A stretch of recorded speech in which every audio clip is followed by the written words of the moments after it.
हाँ मैम, मैंने आपका डिवोर्स करवा दिया।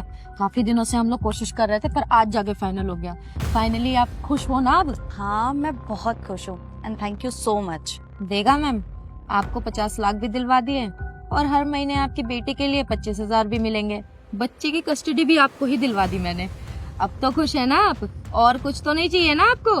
अरे नहीं नहीं, इतना काफी है उसको सबक सिखाने के लिए। अब सब कुछ तो मेरे पास आ ही जाएगा। जब अकेले रहेगा ना तो अपने आप अकल आ जाएगी कि औरतों में कितनी पावर होती है।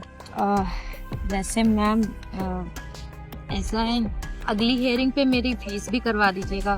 अरे वो मैम, ऊपर भी पैसे खिलाने पड़ते हैं ना, आपको तो पता ही है। और हाँ मैम, अपने पति से मेरे बगैर मत मिलना। जब आपको बात करनी हो ना, मेरे थ्रू ही बात करना आप, ठीक है? और हाँ, ये लीजिए, अपनी फाइल पकड़िए। ठीक है, फिलहाल तो बेचारा पार्क में मेरा वेट कर रहा है। एक बार आखिरी बार मिलके ना उसको उसकी औकात दिखा देती हूँ, ठीक है?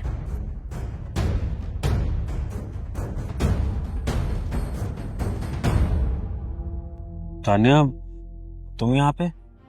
हाँ, सोचा आखिरी बार मिल लो एक बार। अब क्या ही बात करोगी? जिस चीज का इंतजार था वो तो हो ही गया। बढ़िया है ना? हाँ बढ़िया तो है। फाइनली 2 साल से ट्राई कर रही थी तुमसे अलग होने का, फाइनली आज अलग हो ही गए। अच्छा तान्या सुनो, तुमने तो कोर्ट में सिर्फ 50 लाख की अपील करी थी ना। मैं तुम्हें अपने दोनों घर जो हैं वो भी तुम्हें दे रहा हूँ। और इसके अलावा मेरे पास 2 गाड़ियां हैं। हर गाड़ी की कीमत 20 लाख से ऊपर तो होगी।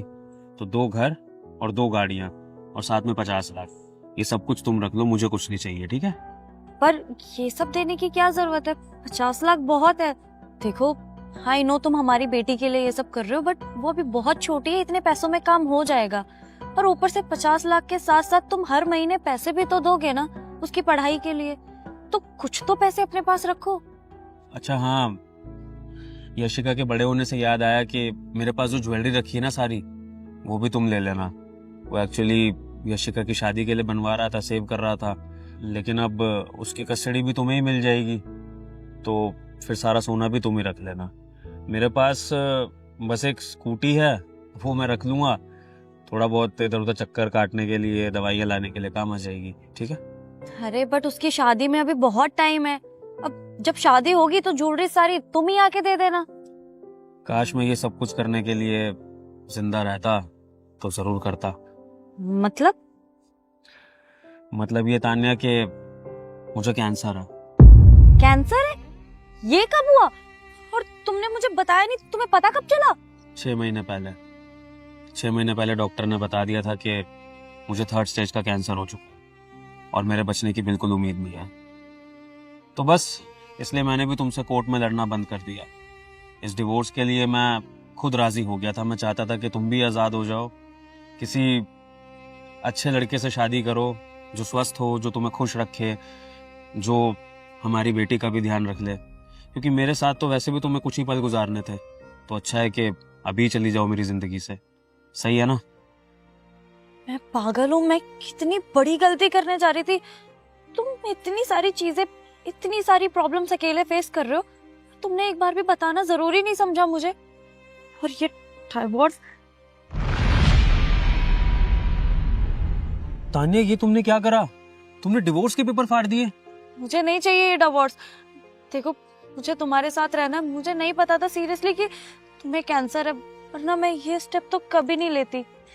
देखो, आई नो हमारे रिलेशन में बहुत सारी प्रॉब्लम्स है, पर हम ठीक करेंगे, तुम ठीक हो जाओगे। हम किसी अच्छे डॉक्टर को दिखाएंगे। तान्या, कैसी बातें कर रही हो? ना तो मेरा ठीक होना पॉसिबल है और ना ही हमारा साथ रहना। प्लीज झूठी उम्मीद मत बांधो और जाके अपनी लाइफ जियो, मेरे चक्कर में मत पड़ो। कैसी बातें कर रहे हो तुम? पागल हो क्या? बीवी हूँ तुम्हारी। और वैसे भी हमारे रिलेशन में दिक्कतें हैं और ये सारी चीजें हमारे हेल्थ पे भी तो कितना इफेक्ट करती हैं। अगर हम वो प्रॉब्लम ही सॉल्व कर लेंगे तो शायद तुम्हारी हेल्थ में इम्प्रूवमेंट आ जाए और किसी अच्छे डॉक्टर को दिखाएंगे तो ऑब्वियसली ठीक हो जाओगे तुम। और तुम टेंशन मत लो, तुम ठीक हो जाओगे। मैं कहीं नहीं जा रही, मैं तुम्हारे साथ ही रहूंगी। ठीक है, अगर तुम कह रही हो तो एक मौका देके देखते हैं, हमारे रिलेशन को भी और मेरी जिंदगी को भी। फिलहाल घर चलो। चलो।